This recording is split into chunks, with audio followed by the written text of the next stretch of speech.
31st at number 2 Vans. Registration is online at www.relationshipunleashed.com. It's a free empowerment event entitled Inspire Me, Affirm Me, and Celebrate Me. It's free of charge. We're going to have great speakers.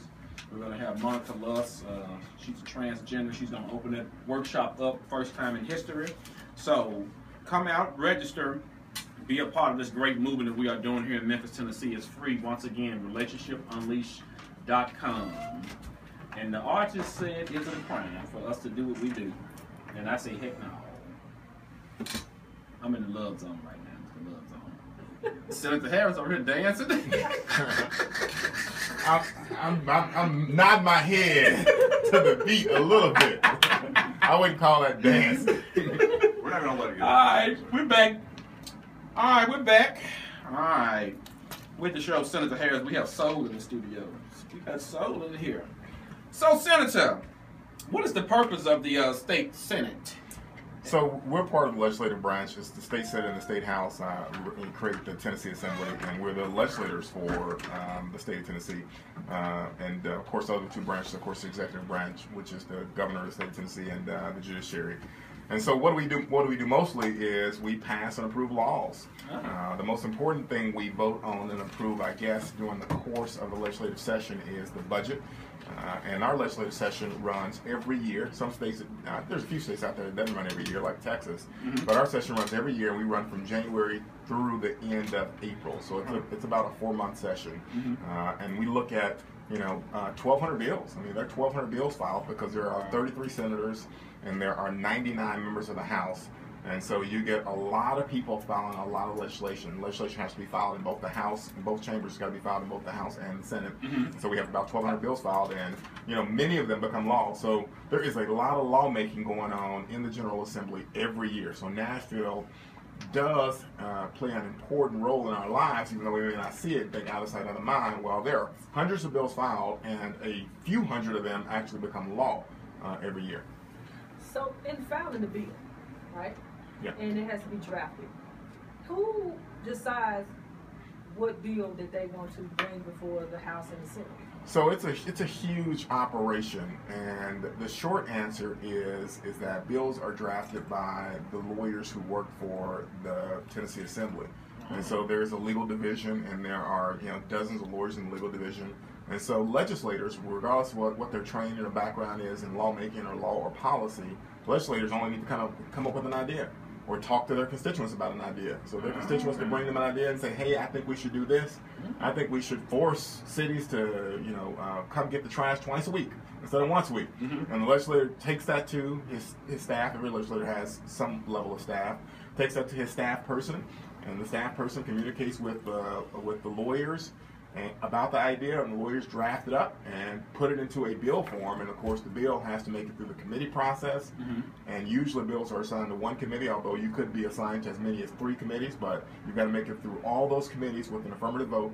And then you go to the floor, and all the senators or all the House members get a chance to vote on it. And you gotta win approval there too. You gotta win approval in both all the committees on the House side, and then on the floor, and all the committees on the Senate side, and then the floor. Wow. We have a caller, Senator Harris. Sure. Caller, you're live on KWAM 980 Talk Radio, the Unleashed Voice for the LGBTQ community. Go ahead. Yes, sir. Good evening. Anything? That's a good question. I mean, I think Don't do that. That is mean. Hi, DT. Be nice. Be nice. Well, I never met Senator Ford before, so I don't know her personally, and I can't speak to any of that. But the short of it is that I thought I could serve in that seat, and I thought that I had the flexibility. I do have young kids at home, and so it takes a time commitment to go to Nashville all the time. But I do have, I teach at the University of Memphis, so my schedule is a little bit more flexible, and so I decided to run for that seat. And, I took my message to the people, and I just talked to them about, my attendance performance on the city council. I have pretty good attendance on the city council, and I sponsored a lot of bills, and I compared that to the incumbent. And, I was very lucky and very fortunate that resonated with a lot of folks. All right, thank you for calling.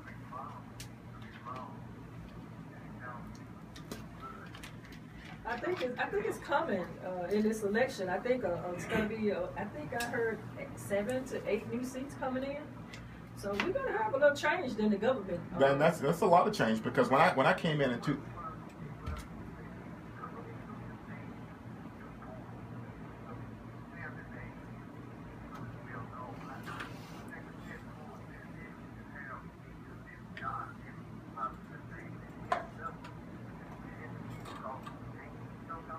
Yeah. well, I've had that's right, but.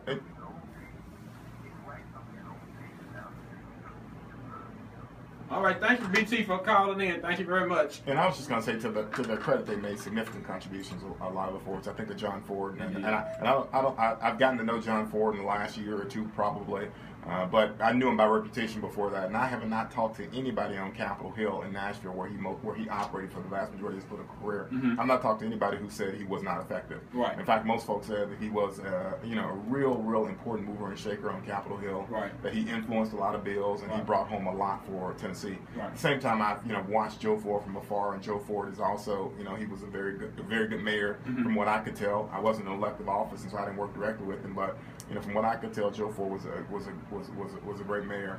And the other thing I'll mention is I got my start in politics with Hereford Jr. And so I spent some time in Hereford Jr.'s office. I was an intern and a volunteer for his office, and he gave me a scholarship to go to college and so forth. And so, he really was a role model. I didn't know him well, but I certainly worked in that office and got to see him in action. And so a lot of the ways about how he did business and how his style was a lot of things I admired. And so, they've made a lot of contributions. But, it's not a monolith, right? There are everybody has some members of their family that do well, and some that may not do as well. And so, this wasn't a case about me running against the Fords. This was me running against running for an office where I thought I could do a good job, and I'll be honest, a better job. And so, hopefully I'll be able to live up to what I expect, what I told people on the campaign trail. Well, also I think the phenomenon right now we have going on, Donald Trump. Now, let me say this: I'm not endorsing Donald Trump, No. But I like his strategy and his strategic plan that he has right now, because the people are tired of the same thing and hearing the same thing. And his strategy is really working because he's being authentic, he's being disruptive, radical, and he's not a bought man right now.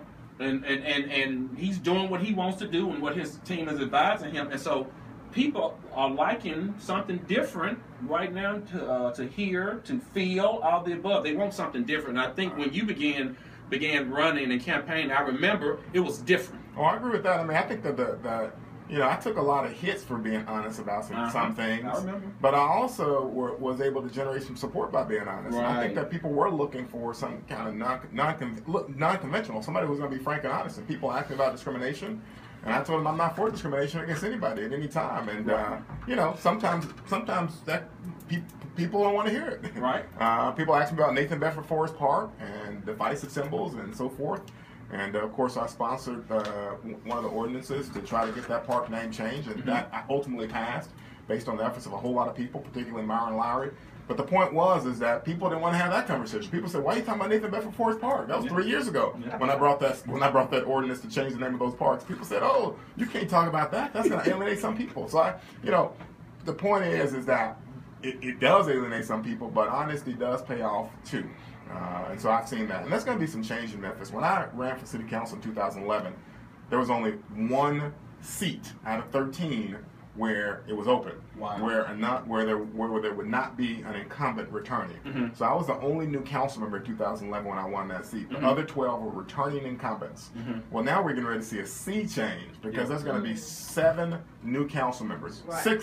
6 or 7 new council members, depending on how you count. Right. But the point is that there are 6 or 7 open seats on that council, which is the vast majority of seats. You also see change on the school board. The school board is kind of representative of our community. It's getting closer and closer, because you actually have women on that board. Absolutely. You don't have women on the county commission, really. You don't have women on the city council. It's time. But you got them on the school board, and that's a start. But man, we got a lot of work to do. Amen. Yeah, it's time. It's definitely time for. I agree with you, BT. It's time for that old guard to go. I think the thought that they bring to the community is not reflective of the community anymore.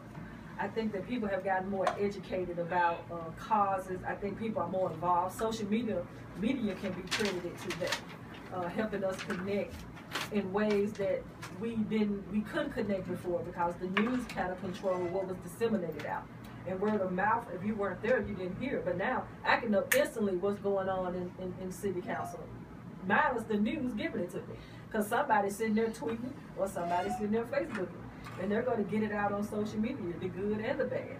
So I think that that's an awakening of a lot of people, and seeing some of the younger people coming up like you two that's not afraid. No, I think that's right. I mean, you look at Memphis, one of the things that's very different about us, and I believe holding us back, is that we don't have a whole lot of new voices in elected office in Memphis. Yeah. We're just now starting to see that change, right? We see some new voices on the county commission, Van Turner, Reginald Milton come to mind, and there are others, Melvin Burgess and so forth. But the point is that the under 40 crowd, the under 50 crowd in elected office in Memphis almost didn't exist 3 years ago. I mean, there may have been one or two, and I'm just African Americans. Yeah. Only one or two African Americans who were under 40 or under 50 when you count up the city council and the county commission together 3 or 4 years ago. So that is finally, thankfully, yes, have mercy, yes, finally going to change, because that is very different from every other major metropolitan city in America. I mean, in Baltimore, in New York City, in Washington, D.C., in Los Angeles,